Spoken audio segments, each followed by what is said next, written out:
আজ নিয়ে এসেছি চাপড়া ষষ্ঠী পুজোর ভিডিও।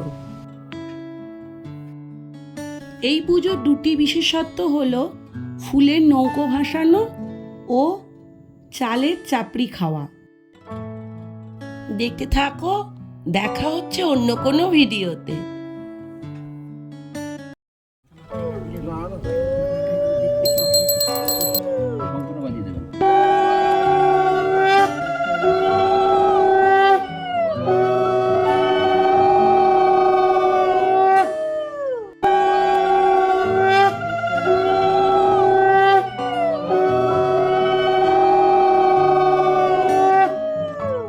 ছেলেদের কোলে নিয়ে আঁচলে কলা বেঁধে ষষ্ঠী দেবের মাহাত্ম্যের কথা শুনতে বসলো।